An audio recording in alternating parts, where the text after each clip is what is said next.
We are learning Perek Gimel, and this is a very fundamental Perek, it's particularly the Hagah, which I'd like to discuss. But let me just remind you that we're learning about the different departments of the Neshama, Nefesh, Ruach, Neshama, and Perek Beis is about the world of Monsey, which is the world of Nefesh, and Perek Gimel is about the world of Ruach, which is the world of Dibur, and Perek Daled will be about Neshama, which is, the whole thing is named after the Neshama, but really it's Nefesh, Ruach, Neshama. There's really three parts to it, although it's called Neshama. There's a lot of things like that. It's called Neshama, but it's really named after the upper part, which is Keneged, parallel, Makbil, to Machshava. So Nefesh, Ruach, Neshama, Machshava, Dibur, Monsey. That's the way it goes. Machshava takes place with the Neshama. Now, this probably doesn't mean only the Machshava that we sit and think about something, but Machshava is actually a higher state of being. The state of Machshava is actually something higher than the state of Dibur. It also means thinking about something, but it's if it's parallel to Neshama, so that it's something deeper. And what we're going to learn about today is something we speak about all the time. We'll start learning about it in more depth, which is how this fits in. This is an existential point. In other words, we have our neshama, we have our goof. Everybody knows about the goof. If you want to go to find out about your goof, you go to a physician or a biologist or something like that. Physicist, learn about the physical properties of the world. But once you start going into the Nefesh, Ruach, Neshama, you lose them there. It's a different thing. That's what we have to become experts in. Nefesh, Ruach, Neshama. In the Arba Elamois, so we have, as everybody knows, but just let's get it memorized in our mind, Abiyah, Atzilus, starting from the top, Atzilus, Bria, Yitzira, and Asiya. So also Makbil, because Machshava, Dibur, Monsey, Asiya. Right, it goes together. Atzilus, Bria, Yitzira, Asira, Yitzira, Dibur. Somehow. We need to discover why that is. Atzilus, Bria, Machshava. So the three lower worlds, if you will, this is the technology, correspond to the neshama. Atzilus does not correspond to the neshama, it's above the neshama. Important to point out two things just before we begin this very, very special set of limud here, and that is that when we talk about four worlds, I don't know what we're thinking. I don't necessarily know what it means, but I know what it doesn't mean. I know that's what's important. Two things. First of all, the world of Atzilus, which is the highest world, is not. We're not talking about God. It's not Hashem. It's HaKadosh Baruch Hu. God is above that. So there's Mekubalim don't talk a lot about anything above Atzilus. They have a term that they call Adam HaKadmoin, which is also not God, obviously. But they'll talk about God because we don't know about, even the Arizal didn't know what Hashem is. And this is always, I've said this many, many times, it's always appelled to me how we can daven and we can daven and feel like we're standing in front of HaKadosh Baruch Hu talking to him without having any idea what Hashem is. And the minute that you think you have an idea, like, he looks like this, he feels like that, he does this, he does that, then, you're out, because you're not allowed to have any idea of HaKadosh Baruch Hu. And yet we say, Shivisi Hashem L'negdi Tamid, that's Ba'akiv and Tefillah. What does Shivisi mean, by the way? Anybody know? Supposedly that's something we have to do every time we daven, so what does it mean? Shivisi. Shaveh, from the Lashon Shaveh. Okay, what does it mean? Shivisi Hashem L'negdi Tamid. We say Rabbi Greenspan, what does Shivisi mean?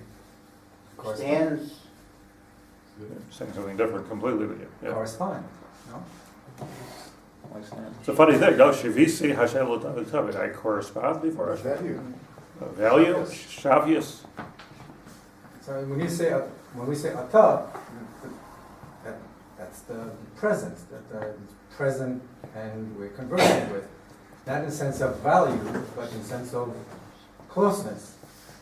So So what does shivisi mean? if I'm talking about him, then that's not shivisi. What does the word mean? I started like he said, we have to correspond. Dalif Nemiata Oime is also Ma'akev in Tefillah, so that's talking about standing in front of Hashem. And there is also something called Da. Shivisi, okay, like Shavet Mashu, it's a hard lashon that everybody says and nobody gets. I think, what? It's kind of like, not equal, but like... Corresponds. Yeah, in front of... Put him in front of him. Okay, so let me just say two things. It's a negati also. The negati, like opposite. That's onegti, but what is Right, shivisi? so shivisi has to correspond with negati. So let's say, like, I imagine myself, that's the way I translate it, usually, Shivisi Hashem l'negdi tamid. I imagine to myself that Hashem is l'negdi tamid. Shavet to me, meaning I consider, it's considered Shivisi Hashem l'negdi tamid. Not Shivisi Hashem. Shivisi, comma, Hashem l'negdi tamid. In my Shivisi, in my estimation, Hashem l'negdi tamid. Very important. I'm not sure yet if I'm right, but it's very important to be misponing into what this whole thing means. Shivisi, but that's a combination of everything that you all just said. Is Shivisi Hashem l'negdi tamid. I'm medame l'nafshi. Shivisi ani medame l'nafshi. Okay, let me just say two things that it doesn't mean. For Olamais. So first of all, it doesn't talk about Hashem. In fact, if we're talking about Nefesh, Ruach, Neshama, and Neshama's connected Machshava, you are following me on this? I really should have your whiteboard here, just to get the table straight. But famously we say, when it comes to HaKadosh Baruch Hu, Leis Machshava Tfisa Bey. That you can't understand it. But let's just be medayik in the lashon for a second. Machshava is the highest part of the neshama. Nefesh, ruach, neshama. Machshava, dibur, maisa. So, okay, our maisa, we certainly can't be tofes HaKadosh Baruch Hu. Our dibur, we can't be tofes HaKadosh Baruch Hu with dibur. But maybe with machshava, we could be tofes. Dahainu, maybe with the highest level of our neshama, we could be tofes. The step above it, which is achshava, which is HaKadosh Baruch Hu. Al zeh nichtav leis machshava, the highest level of neshama, is not tfisa bey. Doesn't get us to Atzilus. It doesn't get us to Atzilus. We could understand somewhat, so you say about leis machshava there is a noun, is a very important word. It's not just like we don't understand it, but leis machshava, even the highest part of our neshama, which is called machshava, the neshama part of our neshama is tfisa bey. So you can't get to Atzilus. Atzilus is Atzilus only because that was as far as the Zohar could get and still give it some kind of a name. Beyond Atzilus, we don't have a name. We don't even know what it's called. But at least we can give it a name. We can give a name to what we don't understand. Physicists and doctors do this a lot too. They give names for things we understand and names for things we don't understand. So just because you have a name, it doesn't mean we understand it, but it does mean that we've identified something here, just we don't understand it, like life. What does it mean? What does Atzilus mean? So we're going to talk about that, what Atzilus means, but it means one of two things or two things. The simple shot is it means Eitzel. Zeh, Eitzel, Zeh. So Eitzel HaKadosh Baruch Hu, very close by. It's Atzilus Tzel now. what? Atzilus Tzel. Eitzel comes from the word sail. a person is very close to their shadow, or I should say, shadow is very close to the person. You move here, the shadow moves. The key thing, the shadow, they can't leave it behind. So the word Eitzel and Sel are the same word. So it's Sel, Eitzel, Atzilus. It's interesting that in modern Hebrew, which I'm for sure not an expert in, but in modern Hebrew, I did go to school. So the word, although Eitzel is the word in sort of biblically the word for close by or near, the word in modern Hebrew that you're supposed to use is al yad. You don't say put this Eitzel hakos. You say put this al yad hakos. That's modern Hebrew, and it's ebes because Eitzel means that it's an intrinsic part of that thing. And whenever you'll see it in the Torah Tanakh, the word Eitzel means it's intrinsically attached, like a sail. To put something next to something is not separate. It's still separate. It could be as close as you want. It's still separate. The Rambam speaks about this in Mar Nevuchim, and he says that there's two kinds of harkava, two kinds of things connecting one to the other. His words are there's harkava misgis and harkava shchenis. There's a harkava which is a mezeg, like homogenized. And then there's a harkava shchenis that as close as you want to put these two things together, they're just shchenim. So there's a difference between your next door neighbor who you're very close with physically and your wife who's living with you in your house, hopefully. So that's the Rambam's, in Rambam language, that's the difference. So Atzilus means not al yad, but Atzilus means Eitzel. Atzilus has another meaning. Nefesh Hachaim is going to explain all this. I'm giving you a preview. The other meaning of Vayatzal min haruach, that Moshe Rabbeinu stood with the Shivim Zakenim, and Vayatzal min haruach, he was mispashet. He spread out the ruach asher olav me Hashem, and he gave it over to the other Zakenim and Nevi'im, which asher b'machana. And Nevuah went all over the place, flying like sparks. Fell all the way to Eldad Umeidad, Shusnav b'machana. So that's another word for Atzilus is Vayotzel, the let's call it the glow or the energy which comes forth from HaKadosh Baruch Hu goes into the world of Atzilus. Again, Atzilus is something we can give a name to. It's not something that we necessarily understand. You could also say that Vayotzel min haruach is from the lashon of Eitzel, which means close by. Could say that. Like it's not necessarily two lashonos. It's two usages of the word, or repurposing the word from close by to spread out. It's a similar type of a thing, but it refers to, as the Rambam says, harkava mizgis. So that's what Atzilus means. That's what the word means. Rabbi, is it correct to say that the nafkamina between the two is that Atzilus is Moshe Rabbeinu giving out this milamala and mata, and the other kind is kind of be sideways? What's the other kind? In other words, the Eitzel understanding of it could just be... Could be that's enough. What's Atzilus is a nobility. Is Nobility. Noble. Atzilei b'nei Yisrael, those that are close to the top. Right. Yeah. Atzilei b'nei Yisrael, the princes. Nasich.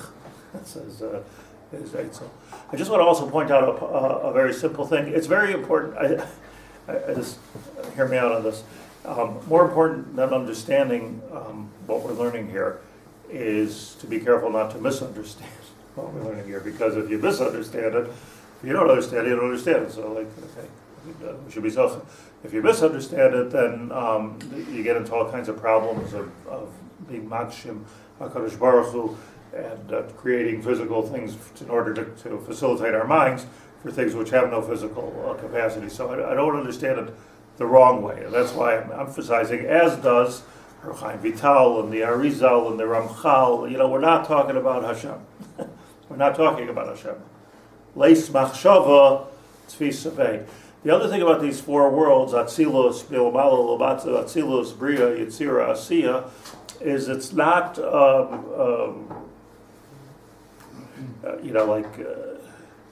if you go to Macy's, so first floor, sportswear, second floor, men's clothing, third floor, women's underwear, fourth floor, furniture, So Hatzilas Bria, Yitzira, Osiyah. That's not the shot.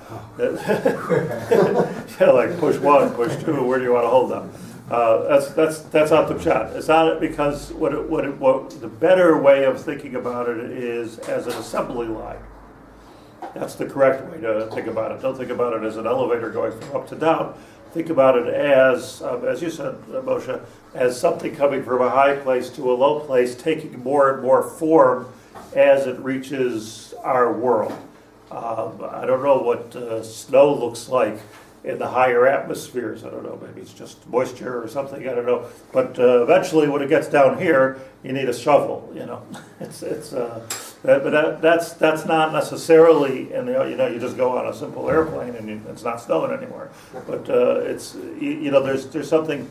So what's really important about what I'm saying is that it's not an elevator going top to bottom. It's an assembly line going from beginning to end, which in this case is from top to bottom, assuming that we're the metaphor for HaKadosh Baruch Hu's top. So what that means is that every single thing that we have in this world, all our stuff, everything that we have, which is in the world of Asiya, and it has physical properties to it, right? A physicist can analyze this and tell you exactly chemically what this is made out of. But there's a higher level, that's where he's stuck, there's a higher level of Yetzirah, and there's a higher level of Bria before it gets to being that cup. It goes through a metamorphosis from Atzilus to Bria. Atzilus, or above Atzilus, and I'm saying it this way because this seems to be a machlekes, I think. Above that, or in that, is Yesh Mi'ayin. Ex nihilo. Something from nothing. Do you understand that even the scientists which have probed the world of creation can only get to something from something. If you get a Big Bang theory, or if you get a evolutionary theory, or whatever Mishigas you want to subscribe to, okay, no, but it doesn't help anything. It doesn't help anything because all that does is it gets you from something to something. Okay, what banged big? So something had to be there to make big. So where nobody, to my knowledge, I'm not a scientist, but nobody in the scientific world has even tried to get from nothing to something, because nothing. We're not talking about from a molecule, from an atom. We're talking about from nothing to something. That's not something that anybody can do. So when it comes to something from something, okay, yesh darshim l'shvach, yesh darshim l'gnai. You could say that 6 days of creation was really 600 billion years of creation. I don't care. It doesn't mean anything to me. The whole evolutionary theory just doesn't mean anything, because all of that is talking about something to something. You can darshan like this, you can darshan like that. You can always make things fit into a pasuk if you want to, or you can be a pashut and say God created the world in 6 days. Either way is okay. There's not a lot of nafkamina, but the nafkamina is that they found a fossil which is 200,000 years old or 2 million years old. I think they just found an animal which is a couple million years old yesterday. So it's funny to believe more in carbon dating than in God. But a couple million years old. Give or take a million.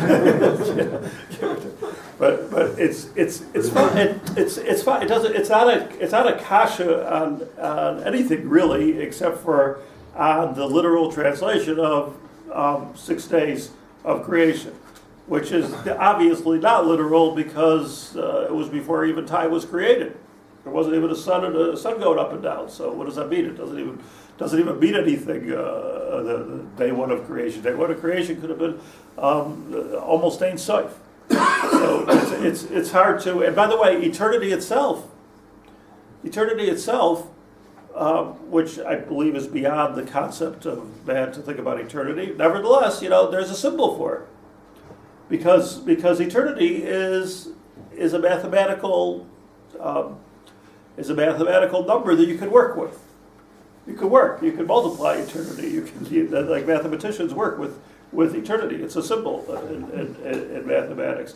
So that's the world of Atzilus. That's the case of something that can exist, and you know it exists, but you don't understand it. So okay, so we're limited about it. Rabbits have their limitations, and cows have their limitations. Dogs understand a lot, people more. We're still people, and when it comes to understanding certain things that we never had any experience in at all. So on that we say ayin le'rasa le'kiyasa.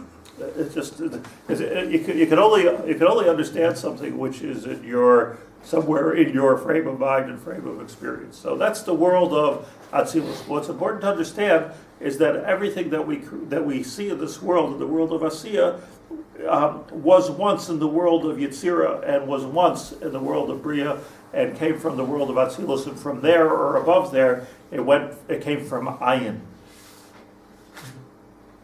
So what you have really above the worlds, or in the world of Atzilus, I keep saying that because it's a machlokas.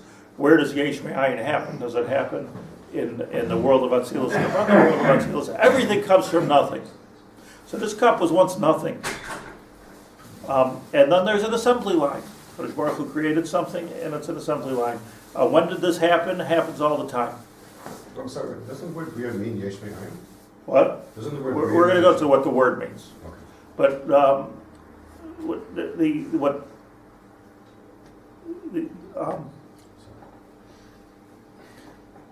every millisecond the world is created and recreated. Psukim. Kadosh Baruch is always creating the world. So everything, our essence of who we are and what we are, it changes every second. Just like the biologists say that your body recreates itself every X amount of days, depending on how healthy you are. Your cells recreate. Your skin is different skin. Your blood is different blood. So it's the same thing. I mean, not the same thing. That's just a mushal. It's much more so. The whole world is recreating itself, which helps us understand miracles. Because miracles of Shetzo, like Kadosh Baruch Hu created the Yam Suf to go this way, and all of a sudden now it's going that way. Okay, so created it different that second. Apparently, Kadosh Baruch Hu doesn't like to do that because he puts a teva in the world, and he wants to stick with the teva, which is to our benefit, because it would be totally chaotic if one day the water was going this way, the other day we don't deal that well with change. Like all of a sudden the sea starts going a different way, and all of a sudden there's no gravity, or all of a sudden, I mean, there's certain things you rely on. You sort of rely on that you don't start flying, or things don't start. Things stay on the ground. Things like that. Most of the properties of science are the teva, which HaKadosh Baruch Hu put in the world. But that doesn't mean that Hashem doesn't have the ability, or it doesn't mean that doesn't change. We can also change as people. Like a person can never say, well, this is who I am, this is what I am. There's a limit to that, because you can really become somebody else. You can really become something else. We can change ourselves physically, we can change ourselves spiritually. So that's an important point. Really, we're supposed to understand all of this. Or the benefit of understanding all of this is what for us? I mean, To understand how powerful we are in the creation. Because as we've explained, and as we're going to explain, this whole process of Yesh Me'ayin, Atzilus, Bria, Yetzirah, and Asiya, which we'll discuss what happens in each one of these forms, is on the one hand controlled by HaKadosh Baruch Hu, and on the other hand, being that it's a cycle, it's controlled by us also. So Yaakov Chevel Nachalosai, says the Medrash, that Yaakov was holding a rope.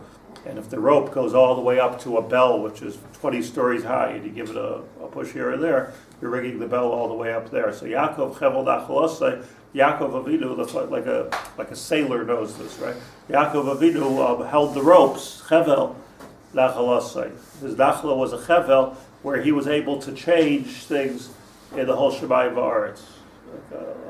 Almost like a Rebbe, Yaakov Avinu, like when he was able to make Shinuyim and affect the world. And this is extremely important, extremely nafkamina. I'm not talking about looking for miracles or getting Rebbe brachas because Hashem wants the teva. He doesn't want that.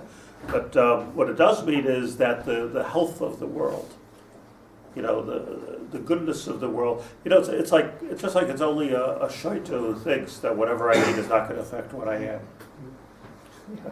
It doesn't affect necessarily within the next 30 seconds, but that's about as far as we can think. It affects who we are. It affects how our kids grow up. It affects how our mental capacity. It affects our physical energy. It affects how we sleep. Everything. So it's extremely important to understand. Even though the mouth is just like the end user of the whole body, and it has hana.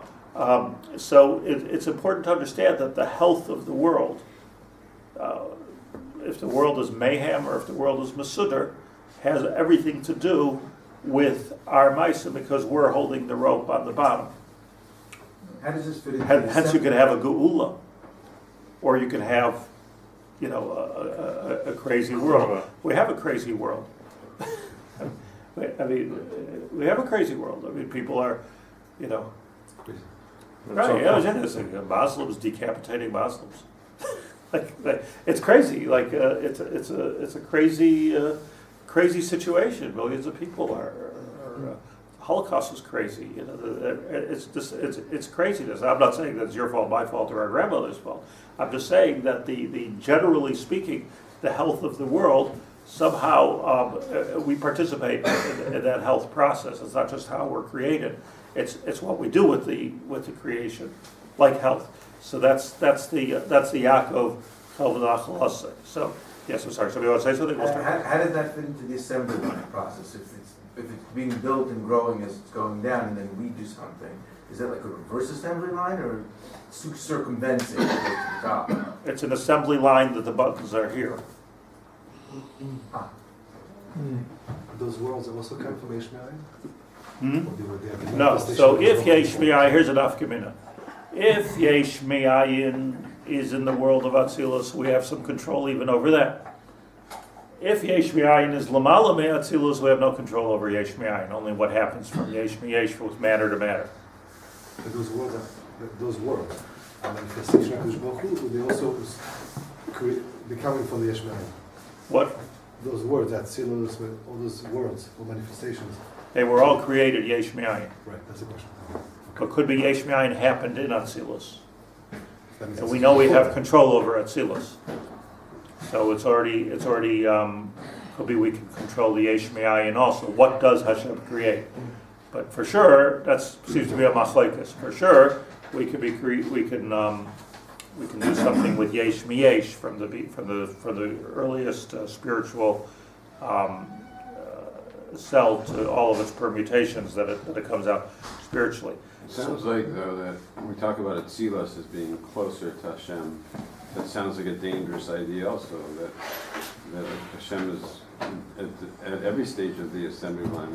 Why would Atzilus be any closer than when I'm pushing the buttons? It's a very important question, and that's why it's important to understand what we don't understand. I was talking to somebody, just give you a mushal with this, of what misunderstanding is. I was talking to somebody who was happened to be a Breslover guy, but a very good guy. A good guy. A deep guy, a tense guy, an alerted guy. So he was saying that he studied yoga a lot.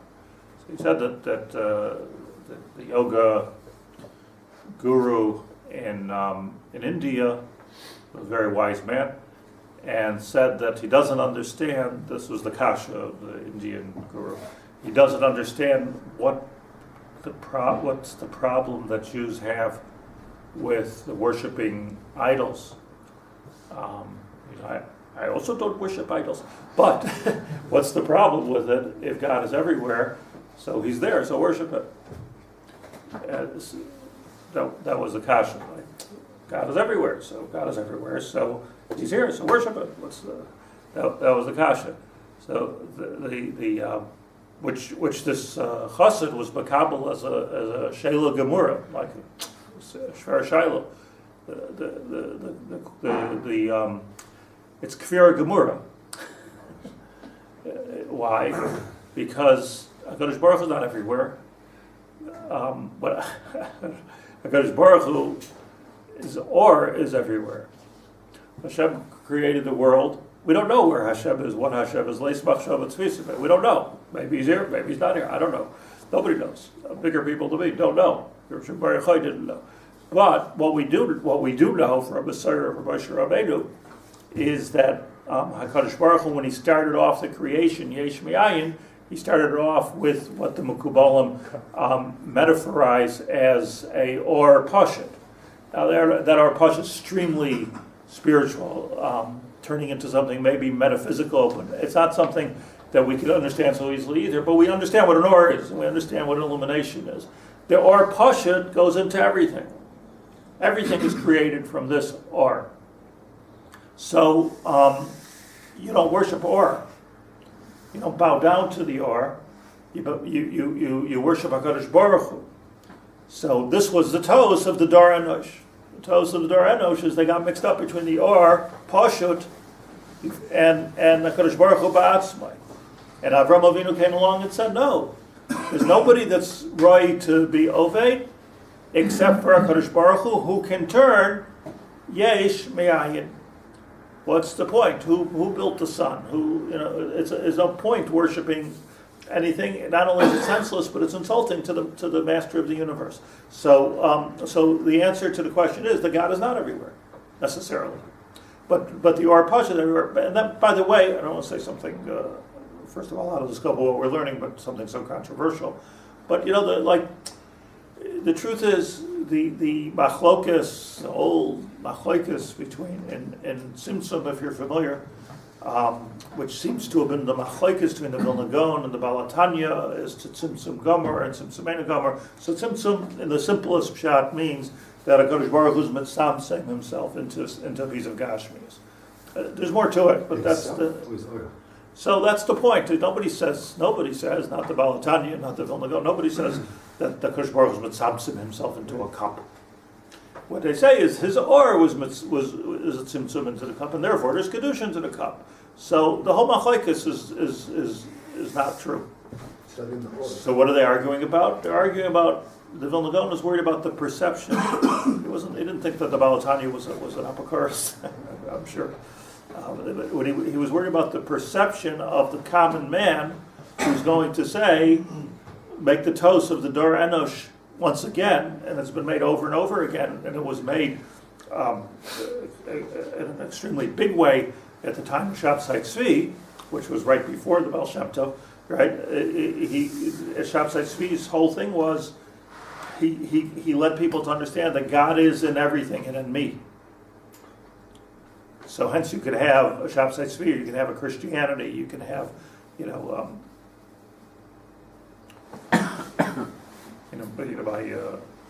my son Sunder in Norfolk, so in Norfolk, Virginia. So he's a Rav in Norfolk. So he was invited there in Virginia is the university. I forgot what it's called. The Pat Robertson, who's a huge evangelist, I believe, and a billionaire, and a lover of the state of Israel. So it seems.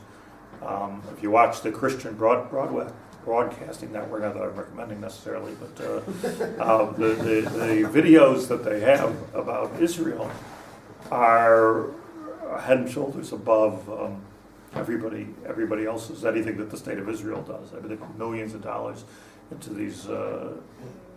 Anyway, so they made this huge. You get them in the hotels in Israel. This channel. Oh yeah. So I'll check that out.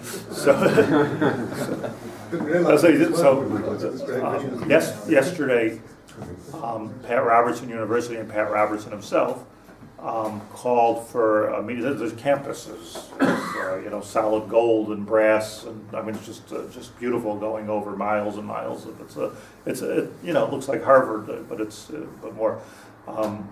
So he called this meeting at a conference and dealing with the state of Israel, and his purpose was to be machazik their support for the state of Israel and the Jewish people. And the guest speaker was my friend Yitzhak Adlerstein from California. They flew him in to speak. There was about 1,000 people there, and Pat Robertson's son called my son, kids, to come and join them. And they made the whole thing, even though it was 90% not just Christians but priests. And, they made the whole thing like Mahadran kosher. And just very. So he went. He asked actually Shiloh, should he go to this thing? He should go. And he was telling me last night, like this experience that he was sitting at the table, and Robertson and a bunch of, he was at the head table, like a round table for eating, and they announced that in honor of the Jewish people, we're all going to get up and wash for bread. So there were like the Jews, all the priests dutifully stood up to wash for bread. They could wash for bread with an instruction sheet and everything on how to do it. The Jews were very uncomfortable with this. We don't wash for bread. It wasn't wash for bread, but they were sort of shamed into it. So they washed for bread too. And he was telling me, and then they made a motzi. They made a motzi together, and in the middle of this whole thing, the head of one of the heads of the federation came a Reform Jew, a woman. So she comes in and she greets the son of Pat Robertson, who had just washed, and she says, "Oh, hi, how are you?" And he goes, "Bais HaShaya." Bais HaShaya. This is a crazy world. This is a crazy world. A crazy world. Look, I don't know, what their hidden agendas are. I don't know. I'm not smart enough to know that stuff. But at least Begolui, this was an extremely pro-Jewish event from top to bottom. But there's a conversation at the table. Pat Roberts himself left. He's an old man. He left, but his son is who really took over the whole thing. So it's there. Norbin, I think his name is. I can't remember. Who doesn't dress like a priest, even though he is. He dresses like a millionaire because he is. So he's talking, in my son's estimation, a genius. And he's talking with the rabbis and everybody else at the table about how made some kind of a statement that the Jews the Jews are good at looking backwards, but it's very difficult for them to look forward because of their past, because they suffered so much and so much pain. Not sure what the omic of that is. So he said that it's, he went on to say, it's easier for us to study the Old Testament than it is for the Jews to study the New Testament. Okay. So here you see already. Here you see a little bit of. He was just saying in a friendly way. So Rabbi Adlerstein said, do you really study the Old Testament? So he says, you can't study the Old Testament if you just read the Bible. So he said, well, I read, I've read through the whole Art Scroll, Tanakh, and so Rabbi Adlerstein said, yeah, but there's other commentaries, Nachmanides. He says, no, I've gone through the whole Ramban. He says, but I don't agree with him everywhere. So Rabbi Adlerstein will say Rashi also doesn't agree with everything the Ramban says. He says, but Rashi's always right. What's going on? Like, were you at Panovich or are we at the Pat Robertson University? Like, Rashi's right, Anyways, the point I'm making with this whole story is that towards the end, one of the priests was offended by something that Robertson's son Robertson said. So somebody said, he thinks he's God, and somebody else said he is. Oh, and da liegt der Hund begraben. Yeah. Like they, in other words, to them, he is, and that's why I'm telling you this whole crazy story. To them, in the Christian religion, all of it, the Pope is a reincarnation of Yashka, who is some kind of a piece of HaKadosh Baruch Hu, and so is Pat Robertson, and so are so many. They're They have a piece of God in themselves, and so was Shabsai Tzvi. And this was the Gon in his Gonus, I would say. This was the Gon's Chash. He thought about this very deeply and understood that the what you can come out with if you misunderstand something. That's why I'm spending so much time on not misunderstanding. Is exactly this point of Tzimtzum Gomer. It's not that it isn't, but that it's HaKadosh Baruch Hu's that's what I'm saying, and not the Or. To say that he has more Or than the next person, okay, or is a real Tzaddik. Or is a real Tzaddik. But to Tzaddik Yisod Olam. But to say that there's more God, not in Avram, not in Yitzchak, not in Yaakov, there is no more God. We're all godly creatures, but Selem Elohim in terms of the Or. So this is an extremely important discussion. So I give you the introduction to the Haggadah. I have to go through the Haggadah, but let me just review the points. That are very important points. And that is in the worlds of Atzilus Bria Yitzir and Asiya, HaKadosh Baruch Hu himself, Leis Machshava, which is in the highest place, Tfisa Bey. In the worlds of Atzilus Bria Yitzir and Asiya, we're mostly talking about Yesh Miyesh, and possibly on some highest level, a Bechina of Yesh Miyayin, and this I'm going to learn with you, is a machlekes between the Goyen and the Ramban. Very clear machlekes, the first Ramban in Breishis, and the first Goyen in Breishis. It's a clear machlekes where the Yesh Miyayin takes place, and what does Bria actually mean? Breishis Bara Elohim, does it mean Yesh Miyayin or does it not mean Yesh Miyayin? Not necessarily does it mean Yesh Miyayin. Could be a Bria Mi Bria. Baharaya, what do we say? Barei Bria Eitz. Are we talking about Yesh Miyayin? Vayivra Hashem es hataninim. Are we talking about Yesh Miyayin?